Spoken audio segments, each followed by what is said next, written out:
Assalamualaikum warahmatullahi wabarakatuh. Hai teman-teman, perkenalkan nama saya Umi Halimatus Syadiah, NIM 185. Di sini saya ingin menjelaskan mengenai regresi berganda, mata kuliah statistika. Video ini saya buat demi untuk memenuhi tugas statistika saya. Langsung saja disimak ya teman-teman.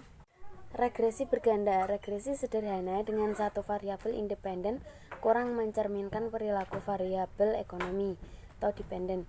Nah, misalnya volume penjualan tidak hanya dipengaruhi oleh besarnya pengeluaran iklan, tetapi juga variabel lain seperti harga barang pesaing, pendapatan konsumen, dan lain sebagainya. Bentuk umum regresi berganda itu dapat ditulis dengan rumus sebagai berikut. Y sama dengan beta 0 ditambah beta 1 variabel independen 1 ditambah dengan beta 2 variabel independen 3 ditambah dengan beta dari variabel independen selanjutnya, kemudian ditambah dengan E. Nah, kemudian misalkan kita mempunyai dua variabel independen, maka ditulisnya rumusnya itu Y sama dengan beta 0 ditambah dengan beta 1 variabel independen 1, kemudian ditambah dengan beta variabel independen 2, kemudian ditambah E. Regresi berganda dengan metode OLS. Metode OLS untuk mendapatkan koefisien regresi yang berganda sebagai berikut. Di sini sudah ada rumusnya, bisa dilihat sendiri mulai dari beta 0, beta 1, dan juga beta 2. Selanjutnya ada beberapa asumsi dalam metode OLS, yaitu yang pertama, hubungan antara variabel dependen X dengan variabel independen Y adalah linear dalam parameter. Yang kedua, nilai X itu tetap untuk observasi yang berulang-ulang. Dalam regresi berganda diasumsikan tidak ada hubungan linear antara variabel independen atau tidak ada multikolinear teks. Kemudian ada nilai harapan atau rata-rata dari residual yaitu 0. Yang keempat, varian dari residual adalah sama atau homoskedastisitas. Kemudian pelanggaran dari asumsi ini itu disebut dengan heteroskedastisitas, yaitu varian tidak sama. Yang kelima, tidak ada serial korelasi antara variabel residual atau residual tidak saling berhubungan dengan residual yang lain. Pelanggaran dari asumsi disebut dengan autokorelasi. Yang keenam, variabel residual itu berdistribusi normal. Jika asumsi dari 1 sampai 5 itu terpenuhi, maka menghasilkan estimator yang tidak bias, linear, dan mempunyai varian yang minimal. Kemudian tidak bias atau unbiased, yaitu nilai harapan sama dengan nilai yang sebenarnya. Linear yaitu linear terhadap variabel dependen Y. Kemudian varian yang minimum itu berarti estimator yang tidak bias dengan variabel minimum disebut dengan estimator yang efisien atau efficient estimator. Nah, selanjutnya ada standard error of estimate. Standard error of estimate itu mengukur persebaran atau variasi nilai aktual terhadap nilai prediksi yang berada pada garis regresi. Kemudian formula dari standard error of estimate itu untuk regresi berganda bisa ditulis dengan rumus yang ada di slide dengan penjelasan, yaitu nilai prediksi Y, kemudian N jumlah observasi, kemudian K itu jumlah variabel yang berlabel independen. Kemudian ada standard error of coefficient. Nah, rumus untuk standard error of coefficient ini sudah ditulis di dalam slide. Kemudian untuk penjelasannya, R12 itu merupakan korelasi antara variabel independen X1 dengan variabel independen X2. Nah, contoh regresi berganda dengan dua variabel independen yaitu bagaimana pengaruh besarnya dan pengeluaran iklan mempengaruhi nilai penjualan komputer per bulannya. Kemudian diambil sebanyak 20 toko untuk dijadikan sampel secara random. Rumus dari regresi bergandanya yaitu Y sama dengan beta 0 ditambah dengan beta 1 variabel independen 1 ditambah dengan beta 2 variabel independen 2 ditambah E. Y itu sama dengan penjualan dalam bentuk juta per bulan. Kemudian X1 itu harga dalam jutaan rupiah. Kemudian X2 itu pengeluaran iklan dalam juta per bulan. Kemudian soalnya yaitu A, carilah koefisien regresi dan interpretasikan nilai koefisien regresi. Kemudian carilah besarnya standar error of koefisien. Di sini sudah ada pencarian koefisien regresi berganda dengan menggunakan aplikasi SPSS. Nah, sudah ada tabelnya mengenai perhitungannya atau tabel koefisien dari variabel-variabel di atas. Kemudian untuk jawabannya intercept beta 0 itu sebesar 109,685. Artinya ketika harga dan juga pengeluaran iklan besarnya 0, formula penjualan sepeda motor sebanyak 109,685 juta. Nah, besarnya koefisien regresi B1 sama dengan min 7,3. Artinya ketika harga naik atau turun sebesar 1 juta, maka nilai penjualan akan naik atau turun pula sebesar 7,3 juta dengan asumsi pengeluaran iklan itu 0. Nah, besarnya koefisien regresi pengeluaran iklan atau beta 0 itu 5,09. Artinya ketika pengeluaran iklan itu turun sebesar 1 juta, maka nilai penjualan komputer itu akan naik atau turun sebesar 5,093 dengan asumsi harga itu 0. Yang B, besarnya standar error of koefisien regresi itu masing-masing sebesar 12,7, 2,06, kemudian 1,5. Ada koefisien determinasi dan koefisien determinasi yang disesuaikan. Koefisien determinasi nilainya tidak pernah menurun jika variabel independen terus ditambah, walaupun penambahan variabel independen belum tentu mempunyai pembenaran dari teori ekonomi ataupun logika ekonomi. Nah, sebagai alternatifnya digunakan koefisien determinasi yang disesuaikan agar nilainya tidak merupakan fungsi dari variabel independen. Kemudian rumputnya sudah ada. Untuk keterangannya, K sama dengan jumlah variabel independen, kemudian N jumlah observasi. Kembali ke kasus sebelumnya, pengaruh harga dan iklan terhadap penjualan komputer. Nah, carilah koefisien determinasi dan koefisien determinasi yang disesuaikan. Apa artinya nilai koefisien determinasi yang ada dapatkan tersebut. Ini sudah ada tabel dari model summary untuk mencari koefisien determinasi dengan SPSS. Nah, besarnya koefisien determinasi yaitu 0,593 dan besarnya koefisien determinasi yang disesuaikan itu sebesar 0,546. Nilai koefisien determinasi yang disesuaikan lebih kecil daripada nilai koefisien determinasi.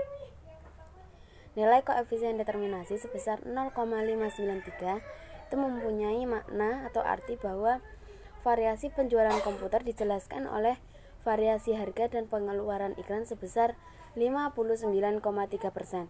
Sisanya sebesar 40,7% itu dijelaskan oleh variabel lain yang tidak ada dalam model. Evaluasi hasil regresi. Yang pertama, penilaian seberapa baik atau goodness of fit. Model regresi menjelaskan variasi variabel dependen melalui koefisien determinasi R2, R kuadrat. Kemudian uji signifikasi model yaitu uji pengaruh semua variabel independen secara serentak atau bersama-sama terhadap variabel dependen melalui uji F. Nah, selanjutnya uji signifikasi pengaruh variabel independen terhadap variabel dependen secara individual melalui uji T. Kemudian ada uji asumsi regresi linear, klasik ataupun ordinary, least square atau OLS. Uji kebaikan garis regresi melalui R kuadrat. Ada contoh regresi berganda volume penjualan komputer. Diketahui bahwa besarnya koefisien determinasi sebesar 0,593. Angka ini berarti bahwa variasi harga dan pengeluaran iklan itu mampu menjelaskan variasi penjualan komputer sebesar 59,3%. Sisanya sebesar 40,7% itu dijelaskan oleh variabel independen yang lain yang tidak disebutkan atau tidak ada dalam model. Nah, kemudian uji signifikasi model dengan uji F. Uji F digunakan untuk uji signifikasi model, yaitu apakah semua variabel independen itu secara bersama-sama atau serempak berpengaruh terhadap variabel dependen.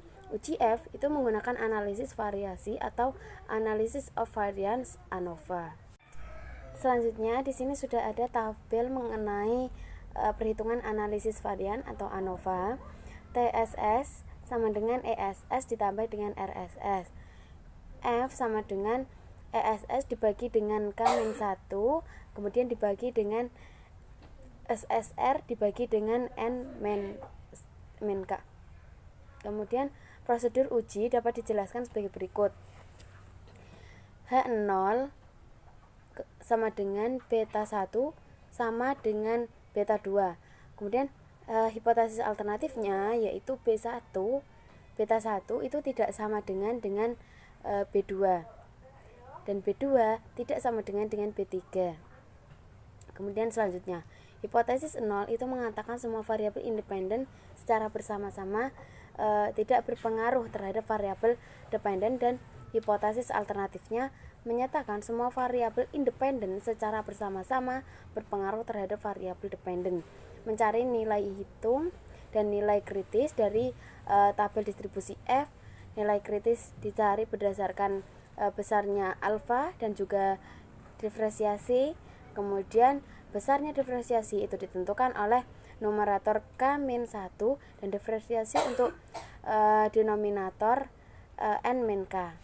Putusan untuk menolak atau gagal menolak hipotesis 0 yaitu jika F hitung lebih besar dari F kritis, maka kita akan menolak hipotesis 0. Nah, jika F hitung itu lebih kecil daripada F kritis, maka gagal untuk menolak hipotesis 0. Di sini sudah ada kurvanya.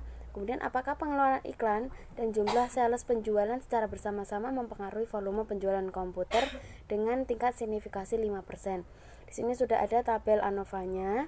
Perhitungannya di sini sudah ada rumus dan juga perhitungan dari soal yang tadi saya bacakan.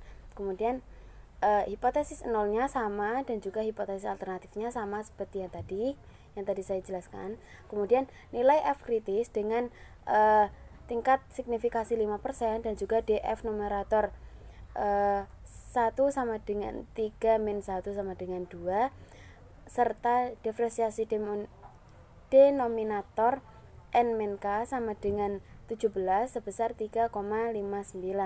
F hitungnya sebesar 12,402.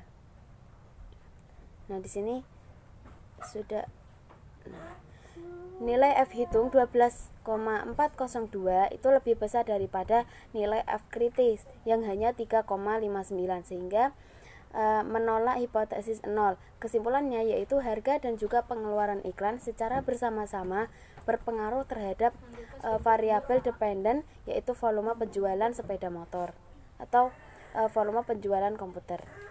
Uji signifikasi model dengan p-value. Nah, keputusan menolak atau gagal menolak hipotesis 0 pada uji F bisa dilakukan dengan membandingkan antara nilai p-value dengan tingkat signifikasi yang dipilih atau alfa. Nah, jika nilai p-value itu lebih kecil dibandingkan dengan alfa yang dipilih, maka kita menolak hipotesis 0. Nah, jika nilai p-value itu lebih besar daripada alfa, maka gagal menolak hipotesis 0. Nilai p-value yaitu 0,000. Lihat biasanya ada di kolom significance. Nah, lebih kecil daripada 0,05 sehingga menolak hipotesis 0. Selanjutnya ada uji signifikasi variabel independen dengan uji T. Nah, uji T itu digunakan untuk uji signifikasi pengaruh variabel independen secara individual atau sendiri-sendiri terhadap variabel dependen. Nah, prosedur dari uji T itu yang pertama, uji hipotesis satu sisi positif, yaitu hipotesis 0 mengatakan bahwa beta 1 itu sama dengan 0. Kemudian hipotesis alternatifnya beta 1 lebih dari 0. Kemudian uji hipotesis satu sisi negatif, itu hipotesis 0-nya beta 1 sama dengan 0. Kemudian hipotesis alternatifnya beta 1 kurang dari 0. Nah, untuk uji hipotesis dua sisi mengatakan bahwa hipotesis 0-nya yaitu beta 1 sama dengan 0. Kemudian hipotesis alternatifnya mengatakan bahwa beta 1 itu tidak sama dengan 0.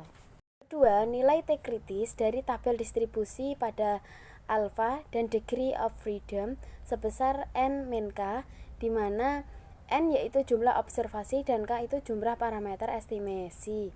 Nah, nilai T hitung dicari dengan formula sebagai berikut, sudah ada di slide. Kemudian yang ketiga, membuat keputusan jika nilai T hitung itu lebih besar daripada nilai T kritis, maka menolak hipotesis 0. Nah, sebaliknya jika nilai T hitung itu lebih kecil daripada nilai kritis, maka gagal menolak hipotesis 0. Di sini sudah ada hasilnya mengenai gagal menolak hipotesis 0, menolak hipotesis 0.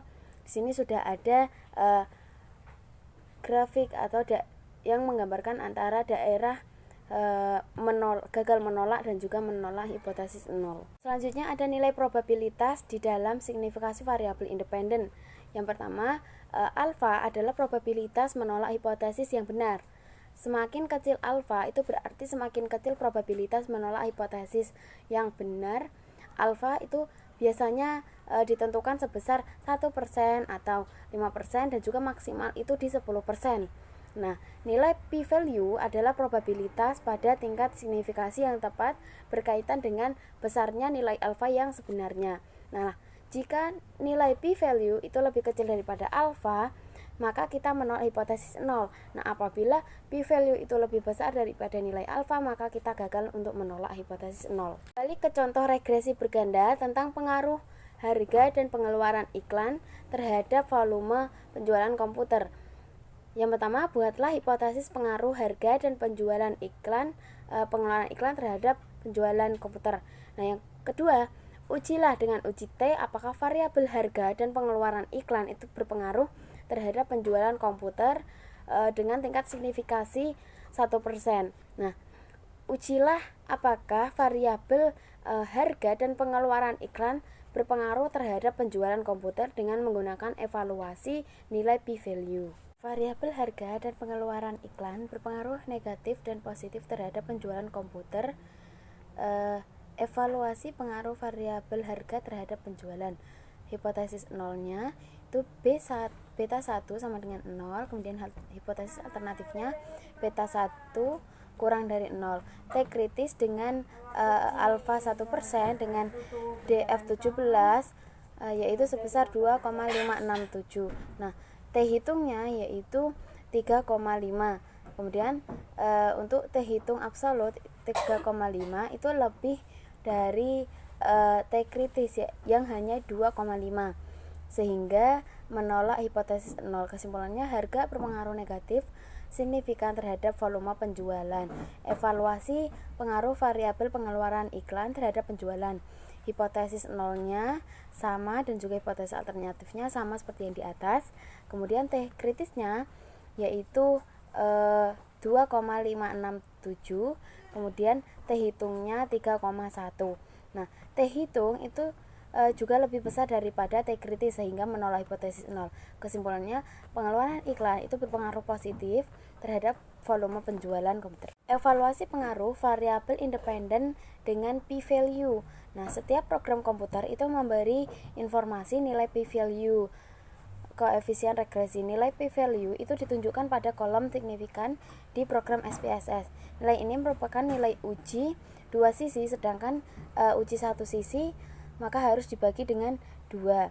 Nah, di sini sudah ada contohnya tabel koefisien dan juga ini sudah ada di kolom signifikannya itu nilai dari p-value. Evaluasi pengaruh variabel harga terhadap penjualan.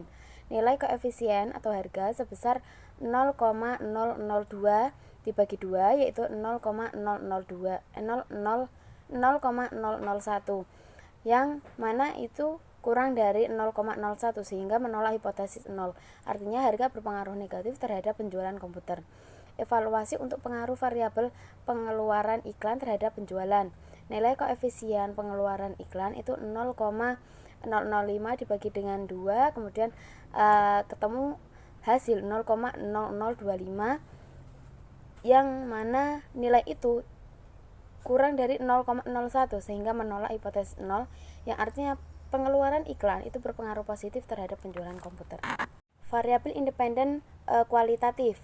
Ada dua jenis variabel di dalam regresi, yaitu kuantitatif dan kualitatif. Variabel dilaporkan dalam bentuk angka numerik disebut dengan variabel kuantitatif, seperti volume penjualan dan juga pengeluaran iklan. Nah, untuk variabel di laporan dalam bentuk atribut bukan angka numerik disebut dengan variabel kualitatif.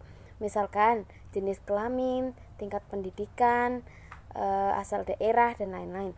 Nah, untuk variabel kualitatif itu harus dikuantitatifkan dengan teknik variabel dummy, yaitu memberi nilai 1 untuk yang mempunyai atribut atau 0 untuk yang tidak mempunyai atribut. Pada kasus regresi sebelumnya, apakah pemberian diskon yang diberikan oleh toko komputer mempengaruhi penjualan komputer? Toko yang memberi diskon itu mampu menjual lebih banyak komputer sehingga diberi angka 1, atau angka 0 diberikan kepada toko yang tidak memberi diskon sama sekali. Model persamaan regresinya sudah ada di dalam slide. Nah, kemudian arti koefisien variabel dummy sudah dituliskan, baik penjualan dengan diskon maupun tanpa diskon. Nah, variabel dummy itu mempengaruhi nilai intercept atau konstanta garis regresi. Koefisien regresi variabel dummy itu merupakan koefisien pembeda antara variabel yang mempunyai atribut atau diskon dan variabel yang tidak memberikan diskon atau tanpa atribut. Nah, kemudian kembali ke kasus sebelumnya tentang regresi penjualan komputer. Selain variabel harga dan juga pengeluaran iklan, sekarang ditambah dengan variabel independen lain, yaitu independen kualitatif, yaitu diskon. Nah, variabel kualitatif diskon ini mempunyai dua kelas, yaitu toko yang memberi diskon dan juga toko yang tidak memberikan diskon. Lihat data sebelumnya, sudah ada di slide-slide sebelumnya. Carilah koefisien regresi berdasarkan metode least square.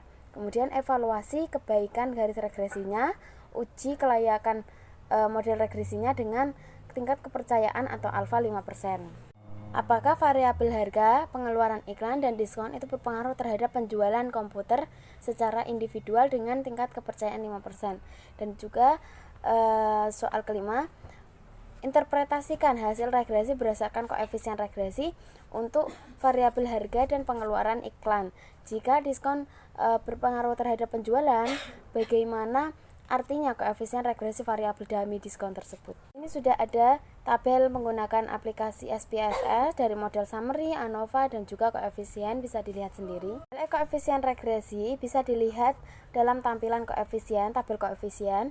Hasil ini bisa dilaporkan dalam bentuk persamaan regresi.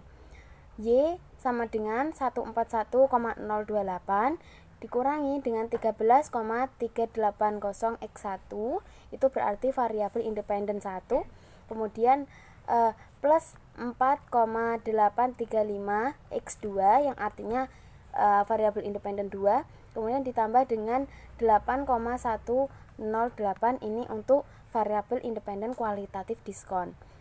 Besarnya koefisien determinasi itu bisa dilihat tampilan di tabel model summary.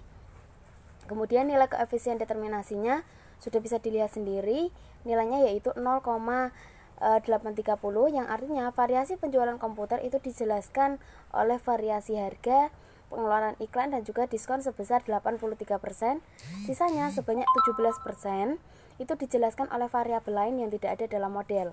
Nah, uji kelayakan model dengan uji F bisa dilihat dalam tampilan tabel ANOVA atau analisis variance. Nah, nilai F hitungnya yaitu 11,824, sedangkan nilai F kritisnya dengan tingkat kepercayaan 5% dengan DF numerator 3 dan denominator 16 itu sebesar 3,24. Nah, untuk F hitung 11,824 itu lebih besar daripada F kritis yang hanya 3,24, sehingga menolak hipotesis 0 yang artinya harga pengeluaran iklan dan juga diskon itu secara bersama-sama atau secara simultan berpengaruh terhadap penjualan. Nah, uji signifikasi variabel independen dievaluasi dengan p-value pada tampilan koefisien pada kolom sig atau signifikan. Nah, karena uji satu sisi, maka sig harus dibagi dua. Variabel harga dan pengeluaran iklan signifikan pada 1%, kemudian variabel diskon itu signifikannya 5%. Koefisien beta 1 sama dengan 13,380. Berarti jika harga naik atau turun sebesar 1 juta, maka penjualan naik atau turun sebesar 13,380 juta. Dengan asumsi faktor pengeluaran iklan dan diskon itu tetap. Koefisien beta 2 yaitu 4,835. Berarti jika pengeluaran iklan itu naik atau turun sebesar 1 juta rupiah, maka penjualan akan naik atau turun pula sebesar 4,8 juta. Dengan asumsi faktor harga dan diskon itu tetap. Nilai koefisien beta 1 sama dengan 8,1. Nilai koefisien diskon sebesar 8,1 akan berpengaruh terhadap nilai intercept. Keduanya dapat ditulis sebagai berikut. Di sini sudah ada rumusnya untuk toko tanpa diskon dan juga uji asumsi OLS. Metode OLS itu menghasilkan estimator yang tidak bias, linear dan efisien atau blue. Asumsi-asumsi terhadap yang berkaitan dengan residual yaitu heteroskedastisitas, terus autokorelasi dan juga normalitas. Heteroskedastisitas itu asumsi residual mempunyai varian konstan. Yang kedua, scatter diagram residual dan nilai prediksi untuk mengecek heteroskedastisitas. Jika tidak ada pola hubungan antara residual dan nilai prediksi, maka homoskedastisitas, dan jika sebaliknya maka heteroskedastisitas. Nah, autokorelasi itu asumsi residual tidak saling berhubungan atau tidak ada autokorelasinya. Nah, metode Durbin-Waston itu metode untuk mengecek autokorelasi. Di sini sudah ada rumus dari D. Durbin-Waston mengembangkan distribusi statistik dengan menentukan nilai kritis, batas bawah D1 dan batas bawah DU untuk menentukan ada tidaknya autokorelasi. Di sini sudah ada statistik Durbin-Waston D. Kemudian normalitas, asumsi residual didistribusikan mengikuti distribusi normal. Histogram, jika histogram mendekati kurva distribusi normal, maka residual distribusi normal, dan jika sebaliknya tidak berdistribusi normal. Nah, Q-min Q plot antara standar normal data dan standar normal populasi juga bisa digunakan untuk melihat normalitas. Jika ada hubungan linear antara keduanya, maka mempunyai distribusi normal, dan jika sebaliknya maka tidak berdistribusi normal. Kembali ke kasus regresi di atas, uji apakah residual dari model regresi homoskedastisitas. Tidak ada autokorelasi dan berdistribusi normal. Homoskedastisitas, cek residual dengan SPSS, sudah ada di dalam slide. Pola hubungan antara nilai prediksi variabel dependen dengan residualnya menyebar sehingga tidak membentuk hubungan linear maupun non-linear dengan nilai prediksi variabel dependen. Dengan demikian residualnya bersifat homoskedastisitas, bukan heteroskedastisitas. Autokorelasi itu cek residual dengan SPSS-nya menggunakan model summary. Nilai Durbin-Waston 1,6, nilai kritis pada tingkat kepercayaan atau signifikan 5% dengan K sama dengan 3 dan N sama dengan 20 adalah untuk D1 itu 0,998 dan DU sama dengan 1,676. Nilai 1,678 itu terletak antara DU dan 4 main DU, sehingga tidak ada korelasi antara residual atau tidak ada masalah autokorelasi. Di sini sudah ada kurvanya mengenai cek residual dengan SPSS. Di sini sudah ada unstandardized residual maupun yang normal Q&Q plot of unstandardized residual. Itu tentang observasi value. Itu berdasarkan histogram residual mempunyai kurva distribusi normal dan berdasarkan Q&Q plot menunjukkan nilai Q&Q plotnya terletak pada garis lurus. Kedua gambar tersebut menyimpulkan bahwa residualnya berdistribusi normal. Sekian penjelasan saya mengenai regresi berganda. Apabila terdapat kesalahan kata maupun tingkah laku yang kurang berkenan, saya mohon maaf. Wassalamualaikum warahmatullahi wabarakatuh.